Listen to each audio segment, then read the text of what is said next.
Nadia vra dat die tieners daar agter na die Fusion toe gaan, al die tieners. Goeiemôre aan elkeen. Ek sê altyd dis vir my 'n voorreg as die Here soos hulle vir ons sê en waardig genoeg ag om te kan gebruik. En ek weet nou al 'n hele rukkie dat dit my beurt is vir oggend en die hele week is daar 'n gedagte in my kop oor wat die Here wil sê. En gelukkig het hy nie weer 'n sin vir humor gehad en dit ver oggend omgeruil na 'n ander woord toe nie. En ver oggend gaan sit ek vroeg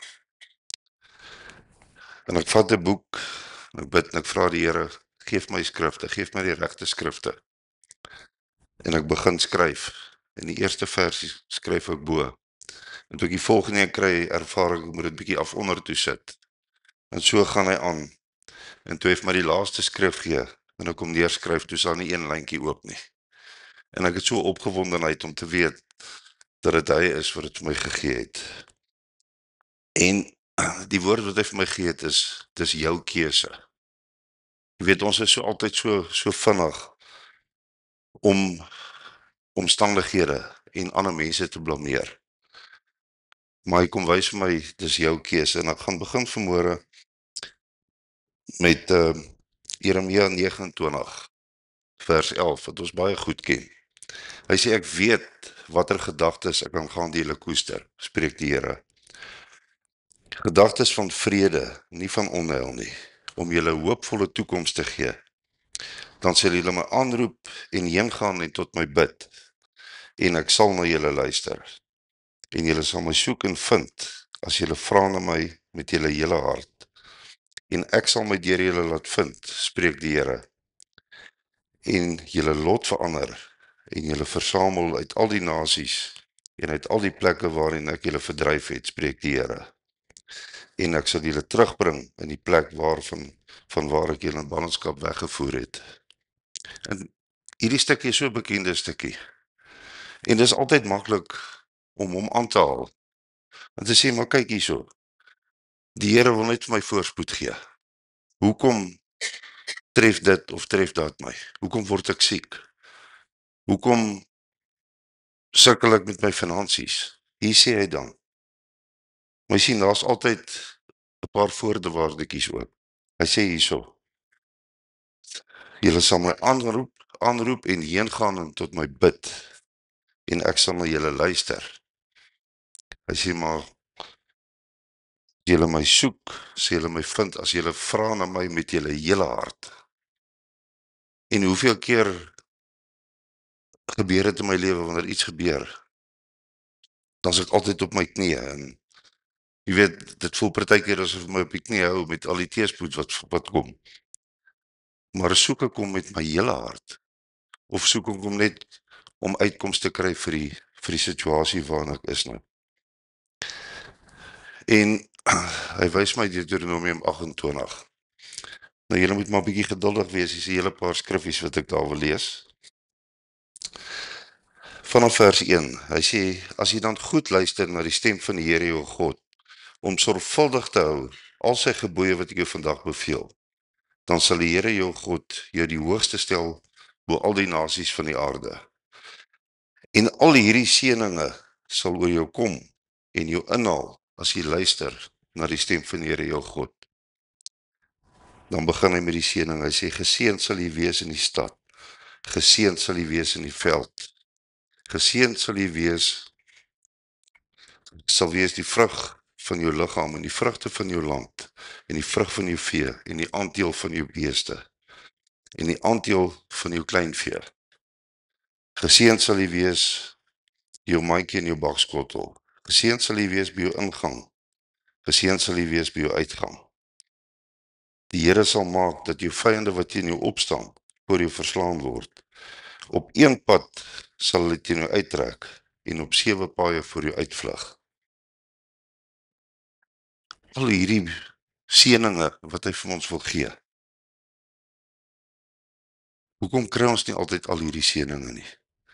Maar sien, hy sê hierso, as jy dan goed luister na die stem van die Here. Dis die eerste ding wat hy sê. Luister ek en jy elke dag goed na die stem van die Here? Jy weet, ek het agtergekom, hoe meer tyd ek met hom spandeer, hoe makliker is dit om sy stem te hoor. Maar wanneer mens so besig raak met die dinge van die wêreld, het jy nie altyd tyd om te fokus op jou verhouding met hom nie. En dan wonder ons, hoekom kan ons nie al hierdie seëninge kry wat hy oor praat hierso nie? Hy sê, die Here sal die seën oor jou gebied en jou skure en oor alles waarin jy jou hand aanslaan. Ek is nie geseënd in alles waarna my hand aanslaan nie. Ek het al in my lewe gedink, hier's 'n projek, nou gaan ek lekker geld maak. Maar jy sien, my verhouding met hom is nie op die regte plek gewees nie. En dan maak ek verkeerde keuses, omdat ek nie sy stem hoor nie. En dan wil ek ander mense en ander situasies en ander goed blameer, in plaas van om na myself te kyk. Hy sê die Here sal jou vir hom as heilige volk bevestig, soos hy dit jou gesweer het, as jy die gebooie van die Here jou God hou en in sy weë wandel. En toe ek hierdie stukkie lees, toe dink ek daaraan, om die gebooie alles te onderhou. Dadelik dink ons almal aan die 10 gebooie. En ons almal weet, jy mag nie doodslaan nie, jy mag nie jou vrou verneek nie, jy mag nie steel nie. Maar in die Nuwe Testament kom Jesus, en hy sê 'n nuwe gebod gee ek julle. Die gebod van die liefde. Jy moet die Here jou God lief hê met jou hele hart, en jou hele siel. Ek is lief vir die Here.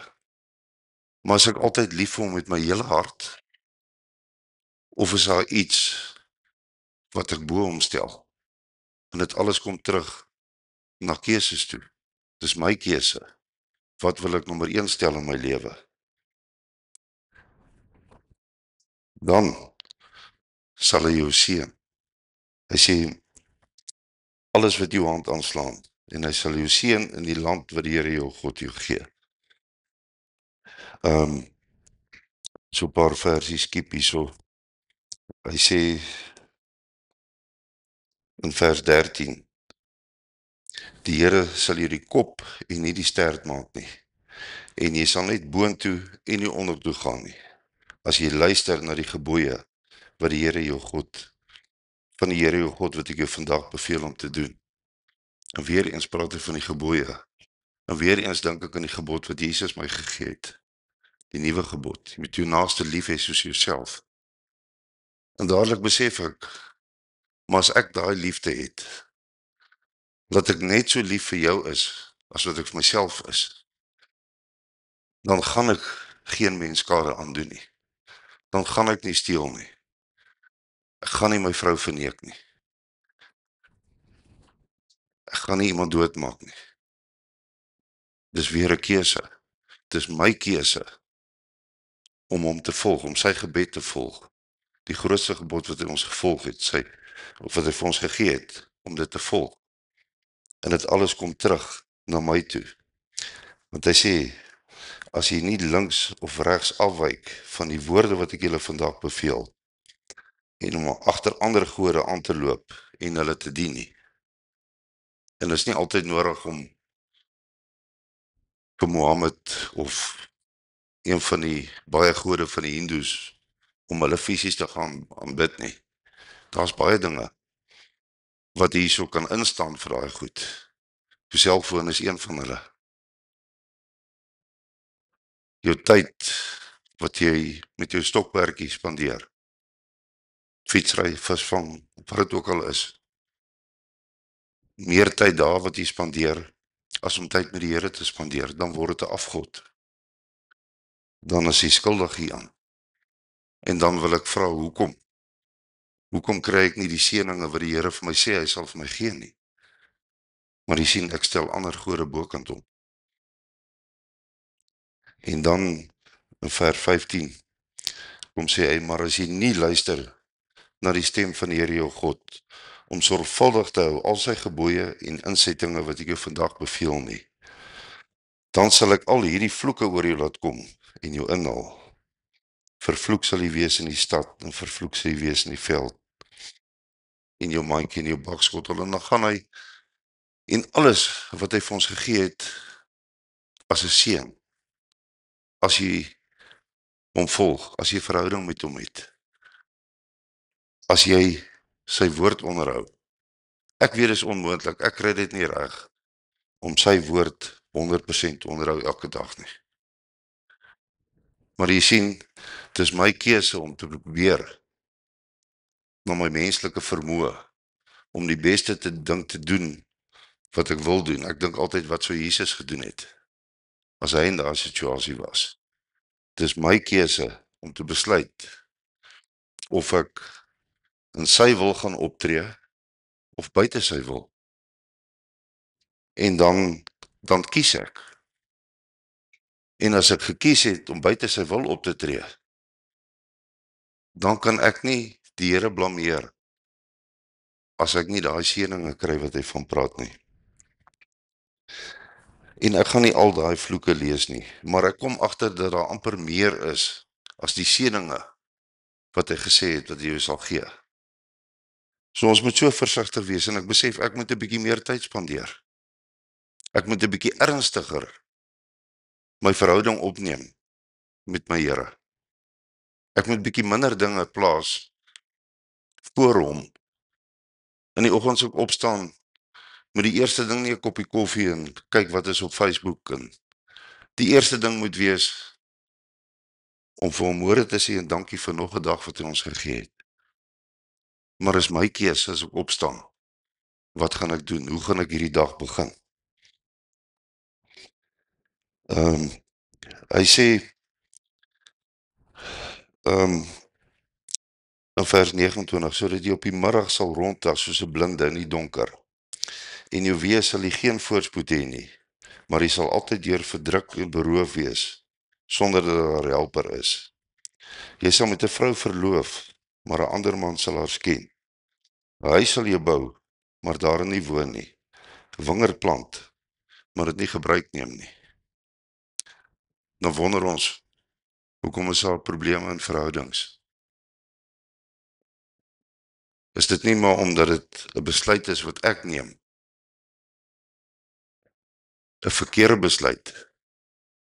En dan loop my huwelik op die rotse en ek wil die ander party blameer. Is daai keuse nie my keuse om te besluit om die regte ding te doen, om vir my partner dieselfde liefde te gee as die dag toe ek voor die kansel gestaan het? Dit kom alles terug met keuses.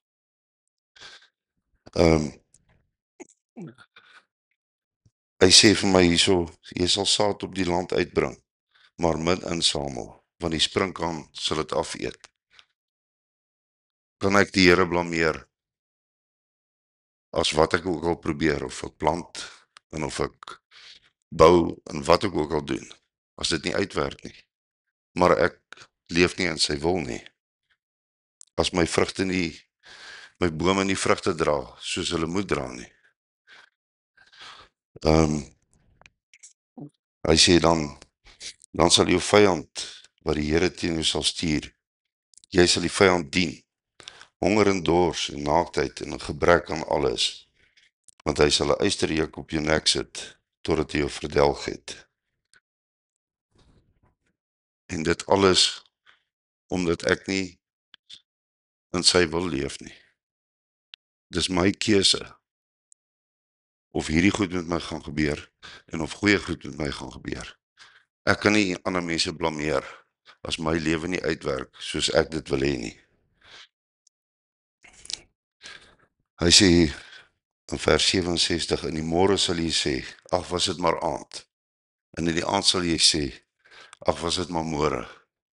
Hoeveel van ons het al gaan lê in die aand, kan nie slaap raak nie. Te veel stres oor wat môre gedoen moet word. In die oggend as jy opstaan, ag nee, nie nog 'n dag nie. Hoe gaan ek deur hierdie dag kom? Hier wys hy vir my, sulke dinge gebeur, omdat dit my keuse is, omdat ek nie in sy wil lewe nie. Jy sien, as ek in sy wil lewe, dan gaan ek so rustig wees as ek gaan lê.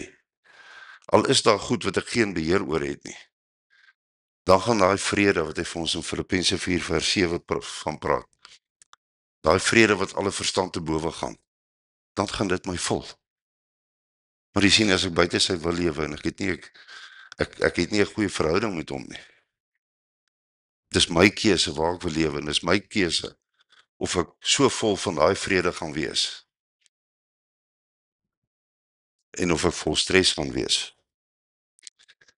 En ek lees in Josua 1, hy sê hierdie wetboek mag nie uit jou mond wyk nie, maar bepeins dit dag en nag, sodat jy nougeset kan handel volgens alles wat daar geskryf staan.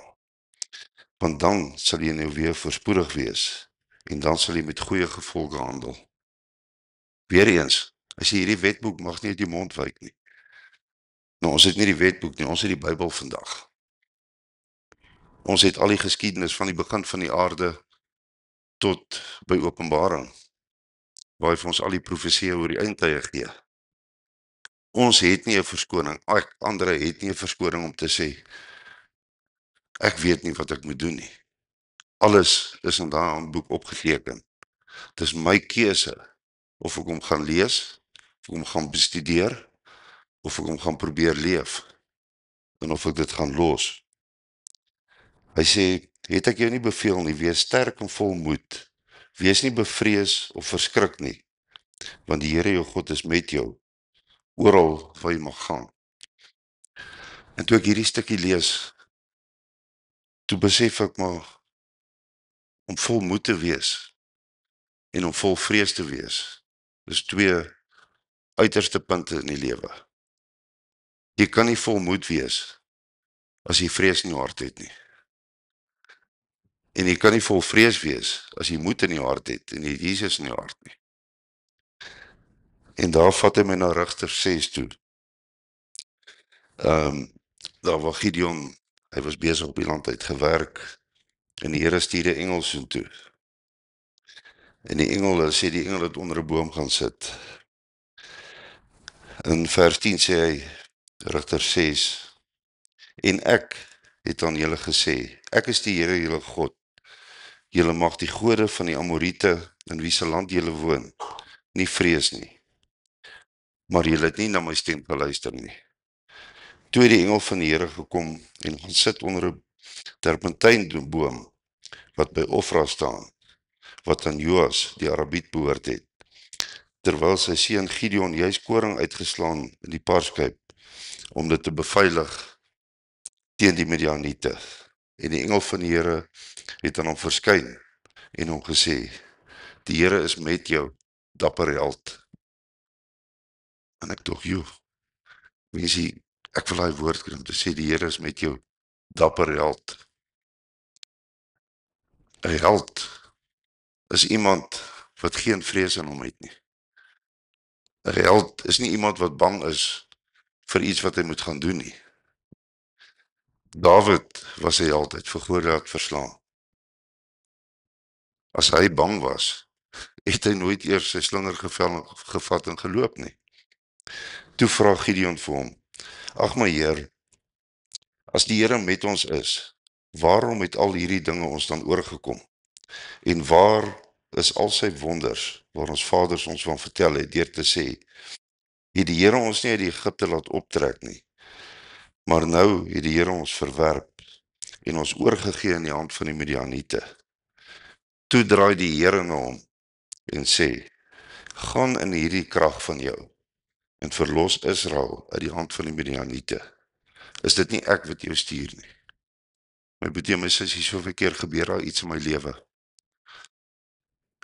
wat ek bang is voor. Ek het vrees oor hierdie ding wat voor lê. Hoe gaan ek daar deurkom? Maar jy sien, ek wil dit in my eie krag gaan doen. En ander het nie daai krag nie. Hy sê hierso, gaan in hierdie krag van jou en verlos Israel. Is dit nie ek wat jou stuur nie?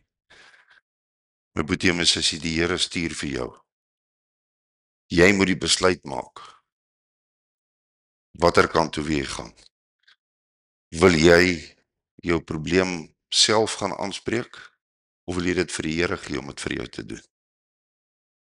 Dis my keuse, of ek het gaan probeer doen, en of ek het gaan probeer doen met hom, wat in my is, in hierdie krag, in sy krag. Hy sê vir hom, hy vra vir hom, ag Here, waarmee sou ek Israel verlos? My geslag is die swakste Manasse, en ek self die geringste in my familie. Jy sien, sodra die Here vir jou sê, jy kan iets doen, dan begin ons verskoning soek. Jy sê Gideon, ek kan dit nie doen nie. Hoe gaan ek dit doen? My geslag is die swakste, en ek is nog die geringste van die geslag. Toe sê die Here vir hom, ek sal met jou wees, sodat jy die Midianiete soos een man sal verslaan. Jy sien, daar so dink ek, het daar miskien 'n bietjie vrees ingekom, 'n bietjie twyfel. Hoe gaan ek dit doen? Maar die Here stuur die engel en sê vir hom, jou dapper held. En daar kom wys die Here vir my, as jy dapper is, kan jy nie vrees hê nie. Jy kan nie bang wees nie. Jy kan nie bang wees oor dit wat voor lê vir jou, of dit siekte is, of verhoudingsprobleme, gesondheid, of dit finansies is. Dis my keuse, of ek gaan bang wees daaroor, en of ek die probleem vir my God gaan gee om uit te sort. En toe ek so begin dink aan die vrees, vat die Here my nou 'n teksvers toe in Openbaring 21 vers 8. En ek lees daar, hy sê, maar wat die vreesagtiges aangaan, en die ongelowiges, die gruwelikes, moordenaars, hoereerders, towenaars, afgodedienaars, en al die leenaars, hulle deel is in die poel wat brand met vuur en swaal. Dit is die tweede dood. Boetie my sussie, die feit dat hy vreesagtig is, heel bo in die lysie sit. Heel bo kan die gruwelikes, die moordenaars, die afgodedienaars, towenaars. Hy sit vrees heel bo. En ek besef maar, dan moet die Here dit 'n bietjie dislike, hy hou glad nie van vrees nie. Want jy sien, vrees is iets wat jy nie kan hê as jy dapperheid en geloof in jou het nie. Vrees is soos twyfel. Dis geloof in die duiwel. Dis hoekom die Here dit so ernstig sien, dat jy nie moet vreesagtig wees nie. Maar is my keuse, of ek vol vrees of vol geloof wil wees. Dis my keuse, of ek in die Here se wil gaan probeer lewe, en of ek buite sy wil gaan lewe. Dis my keuse wat vir my gaan bepaal, waarheen ek gaan, waarheen ek op pad is. In Job 3 vers 25, lees ek, Job sê, as ek iets vreesliks vrees, kom dit oor my. Die ding waarvoor ek bang is, kom na my toe. Ek het geen kalmte, en geen stilte, en geen rus, of daar kom die onrus. Hierso kom sê hy vir my, ek moet nie bang wees vir niks nie. Dis my keuse, of ek gaan bang wees vir die toekoms, of ek vol vrees gaan wees. En Job sê, dit waarvoor ek bang is, dit gebeur met my. Want jy sien, dan het ek nie geloof nie. Dan is ek so vol vrees, dat ek al die seëninge wat hy vir my wil gee, heeltemal mis. En dis my keuse of ek daai vrees of vrede in my wil hê. Daai vrede wat alle verstand te bowe gaan. En as 'n mens in 'n situasie kom waar dinge nie reg loop in jou lewe nie, wat is die eerste ding wat ek verkeerd doen? Dit wat ek praat. Iemand my vra, hoe gaan dit? Ag, hierdie probleem en daai probleem. Ek weet nie hoe gaan ek hier uitkom ooit nie. Wat sê ek eintlik? Ek sê eintlik, ek glo nie my God kan my hierdeur help nie. Ons moet so versigtig wees oor wat oor ons lippe kom, wanneer ons in verkeerde situasies beland, of in moeilike situasies beland. En hy vat my dan Numeri 14 toe. Onthou die Israeliete was vir baie lank in die woestyn, 40 jaar daar rond te trek. En hulle begin murmureer, hulle begin moan by Moses. En die Here kom sê vir Moses, hoe lank sal hierdie bose vergadering aanhou, dat hulle teen my murmureer? Ek het die murmureringe van die kinders van Israel gehoor, waarmee hulle teen my bly murmureer. Nou, hulle was baie lank in die woestyn, maar hulle klere het nie eers gesluit nie. Hulle het nooit honger gaan slaap nie. Hulle het nooit dors gaan slaap nie. God het vir hulle gesorg, maar hulle kla en murmureer nog steeds. En God sê vir hulle, so waar as ek leef, spreek die Here, waarlik, soos julle voor my ore gespreek het, so sal ek aan julle doen. My boetie en my sussie, is ek nie altyd maklik om negativiteit te spreek, om die situasie wat voor my is so groot op te blaas, dat het my God laat klein lyk nie. Ek moet eintlik nie vir my God sê hoe groot my probleem is nie. Dis tyd dat ek aandry vir my probleem kyk en sê hoe groot my God is. Want dit is die enigste manier hoe ek daar gaan deurkom. Spreuke 18, wat ons almal so goed ken, vers 20 sê hy, van die vrug van iemand se mond word sy maag versadig. Hy word versadig van die opbrengs van sy lippe. My boetie en my sussie, as iemand my vra, hoe gaan dit? En ek sê vir hom, ek nie werk nie, ek weet nie hoe gaan ek deur hierdie maand kom nie. Wat gaan gebeur? Ek gaan sonder werk bly sit. Want hy sê hierso, van die vrug van jou mond word jou maag versadig. Dis tyd dat ek aandry en ons almal begin lewe spreek oor ons situasie. Dis 'n keuse wat ek het, of ek wil lewe spreek en of ek wil dood spreek, of ek die seën of die vloek wil vat. Dis my keuse. Ek kan nie vir God of vir enige iemand anders blameer wanneer ek uit sy wil uit is en my lewe werk nie uit en dinge val nie in plek soos ek moet wees nie. Hy sê dood en lewe lê in die mag van die tong. En hy wat dit eet, hy wat dit graag gebruik, sal die vrug daarvan eet. So dit wat jy spreek, gaan vir jou vrugte gee. Dis jou keuse, my boetie en my sussie. Wil jy dood spreek of wil jy lewe spreek? En ek dink dit is tyd dat wanneer ek opstaan in die oggend, en wanneer ek die Here dankie sê vir nog 'n dag, om hom te vra om my te help, dat ek die positiewe keuses in my lewe maak, dat ek die positiewe dinge begin spreek, en dat ek nie my eie pad wil volg, en elke ding deur myself wil doen nie. Psalm 32 vers 8 sê hy, ek wil jou onderrig, ek wil jou leer aangaande die weg wat jy moet gaan. Ek wil raad gee, my oog sal op jou wees. Wat moet ek doen? Ek moet luister. As God vir my sê, ek wil jou onderrig, ek wil jou leer, ek wil jou raad gee, dan beteken dit hy wil my help. Dis my keuse of ek gaan luister na die raad wat hy my gee. My boetie en my sussie, dis nie altyd 'n fisiese stem wat jy hoor, die raad wat jy jou gee nie. Partykeer is die raad in hierdie boek, in die Bybel, die raad wat hy vir ons gee, die handboek van hoe en wat om te doen. En God sê, my oog sal op jou wees. Dis my keuse of ek daai raad wil vat en of ek dit wil los. Josua 24 vers 15. Hy sê, maar as dit verkeerd is in julle oë om die Here te dien, kies dan vandag wie julle wil dien. Of die gode wat julle vaders daar ook in die Efraat gedien het, of die gode van die Amorite in wie se land julle woon, maar ek en my huis, ons sal die Here dien. My boetie en my sussie, dis my keuse.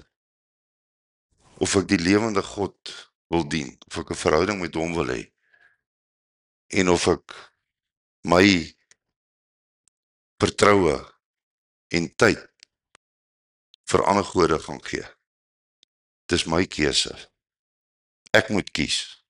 In Johannes 10 vers 27 sê hy, my skape luister na my stem, en ek ken hulle, en hulle volg my.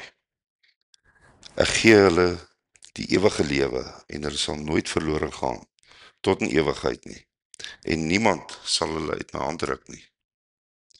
Nou moet jy my sussie wat ek hier lees, hy sê my skape ken my stem, en ek ken hulle. Hy ken elkeen van ons, maar ken ons hom? Ken ons hom so goed, dat ons sy stem kan hoor, as hy vir my sê, Andre, ek wil vir jou raad gee. Volg my raad. Wat doen ek? Wat kies ek? Hy sê, my Vader, wat hulle aan my gegee het, is groter as almal, en niemand kan hulle die hand van die Vader ruk nie, en ek en die Vader is een. Om te dink, as ek my hand in God se hand sit, niemand kan my daar uitruk nie. Sit ek nie partykeer my hand op verkeerde goed, ruk hom uit God se hand uit, omdat ek besig is met aardse dinge. Ek kies nie om die regte ding te doen nie. As ek hom uit sy hand uitvat, as ek my hand uit sy hand uitruk, dan kan enigiemand my doen, net wat hulle wil. Ek is 'n oop teken vir die vyand. Dis 'n keuse wat ek maak. Maar as ek bly vashou aan hom, kan niemand my uit sy hand ruk nie. En dis wat hy vir my sê in sy woord. En dan lees ek in Deuteronomium 30 weer. Hy sê, en as hierdie dinge oor jou kom, die seën en die vloek wat ek jou voorgehou het, en jy dit ter harte neem, onder al die nasies waarin ek jou, waarin die Here jou God jou wou verdryf het, en jy tot die Here jou God bekeer en sy stem luister, net soos ek jou vandag beveel, jy en jou kinders, met jou hele hart en met jou hele siel, dan sal die Here jou God jou lot verander, en hom oor jou ontferm, en hy sal jy weer versamel uit al die volke, waarin die Here jou God jou verstrooi het. Vers 9 sê hy, en die Here jou God sal die goeie aan jou oorvloedig gee. Ek wil graag oorvloed van goeie hê, maar wat kies ek? Hy sê, in al die werk van jou hand, in die vrug van jou liggaam, die vrug van jou vee, die vrugte van jou land, wat die Here sal weer oor jou ten goeie bly wees, soos hy bly was oor jou vaders. My boetie en my sussie, as die Here oor jou bly is,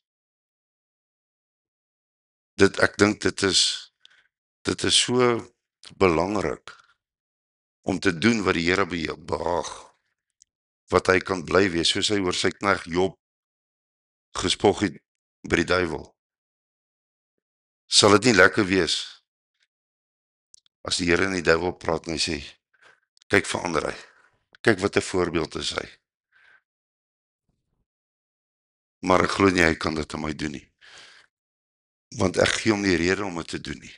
Jy sien, dis alles keuses wat ek in my lewe neem. En dit vat my na Sefanja 3, vers 15. Hy sê, die Here het jou oordeele opgehef, jou vyand weggeveeg. Die koning van Israel, die Here is by jou. Jy sal geen kwaad meer vrees nie. Al is daar wat 'n probleem voor ons. Hy sê, jy sal nie kwaad vrees nie. Dit hang af wat ek kies om in my hart te hê. In die dag sal aan Jerusalem gesê word, vrees nie, o Sion, laat jou hande nie slap hang nie. Die Here jou God is by jou, 'n held wat verlossing skenk. Hy verheug hom oor jou met blydskap. Hy swyg in sy liefde. Hy juig oor jou met gejubel. Toe ek hierdie stukkie lees, toe voel ek net so klein. Want ek glo nie, daar's een aand in my lewe, wat ek al ooit gaan slaap het, wat ek kan sê, vandag juig en jubel die Here oor my nie. Daar's dae wat ek goeie dinge gedoen het dalk. Maar as daar een dag wat ek vandat ek opgestaan het totdat ek gaan slaap, so gelewe het dat hierdie stukkie in Sefanja van toepassing het op my. Dat hy sê, hy swyg in sy liefde, hy juig oor jou met gejubel. My boetie en my sussie, hierdie ding is 'n keuse. Dis 'n keuse wat ek elke dag moet maak. En ek gaan my bes probeer om elke dag so te lewe dat wanneer ek vanaand gaan slaap en ek kyk terug op die dag, of ek nie dan kan sê, vandag sê die Here vir my mooi, jy het jou kant gebring nie. Ek juig oor jou. Maar sover val ek nog daaraan. Deuteronomium 30, vers 10. As jy na die stem van die Here jou God luister, om sy gebooie en insettinge te hou, wat in hierdie wetboek geskrywe is, as jy tot die Here jou God bekeer, met jou hele hart en jou hele siel, want hierdie gebod wat ek jou vandag beveel, is nie vir jou te swaar nie, en is nie te ver nie. Nou ek het net nou gesê, die Here het my gewys, Jesus het ons die nuwe gebod gegee, die een van die liefde, waar ek in elk geval niks anders verkeerd gaan doen nie. Hy sê, dis nie te ver nie, dis nie te swaar nie, dis nie in die hemel nie, sodat jy moet sê, wie sal vir ons opklim na die hemel, en dit gaan haal. Laat ons dit kan hoor, laat ons dit kan doen. Hy sê, dis ook nie oor kan die see, sodat ons moet sê, wie sal vir ons na die oorkant van die see vaar, en dit vir ons gaan haal, dat ons dit hoor, en dat ons dit kan doen. Hy sê, maar naby jou is die woord, in jou mond, en in jou hart, om dit te doen. Hy sê, kyk, ek het vandag vir jou voorgehou, die lewe en die geluk, die dood en die ongeluk. My boetie en my sussie, hy het vir my kom wys, hy gee vir my die keuse, wat ek in my lewe doen, alles wat ek doen, moet ek doen, tot eer van sy naam, laat hy kan jubel en juig, vanaand as ek gaan lê, laat in die oggend as ek opstaan, dat die Here kan sê, vandag is die dag wat hierdie ou my naam gaan groot maak, soos hy elke dag doen. Tot dusver kry ek dit nie reg nie. Tot dusver voel ek stel die Here te leer. En dis my keuse. Dis my keuse of ek daai seëninge, die vloeke oor my lewe wil hê, of ek goedheid, sy goedheid en guns wil hê, en of ek die aanvalle van die vyand die hele tyd wil hê. Kyk, as jy hom volg die hele tyd, kan die vyand jou aanval. Maar ek kan nie enige iemand blameer en kwaadlik neem, as ek self 'n deur oophou, deur 'n keuse, en die duiwel al die plek in my liggaam gee om aan te val nie. Die keuse is myne. Kom ons bid saam. Vader, ek wil vanmôre voor U kom, en ek wil kom bely, Vader, dat ek die eerste een is wat staan vanmôre en sê, vergewe my. Vergewe my, Here, dat ek nie elke dag in U wil lewe en doen wat U vir ons vra om te doen nie. Dat ek nie elke dag so vol liefde is, dat dit uitstraal in my lewe nie. Vader, help ons om wanneer ons rondbeweeg, die regte keuses te maak. Help my om te besluit dat ek U woord gaan navolg. Here, dat dit nie uit my mond sal wyk nie, dat dit nie uit my hart sal wyk nie, dat ek so gevul word met U Heilige Gees, dat dit vir my amper onmoontlik gaan wees om verkeerde dinge te doen. Help my om die regte keuses te maak, elke dag van my lewe. Vader, ek wil nou hierdie diens afsluit met die seëning soos U vir ons gee in Numeri 6. En U sê dat vir Moses, dat as hy die volk so seën, dan sal U hulle seën. Ek kom spreek dit nou in die naam van die Here uit. Die Here sal jou seën en jou behoed. Die Here sal sy aangesig oor jou laat skyn en jou genadig wees. Die Here sal sy aangesig oor jou verhef en aan jou vrede gee. Amen. En ons kan nog een liedjie sing. As daar enigiemand is wat gebed nodig het, kan julle vorentoe kom.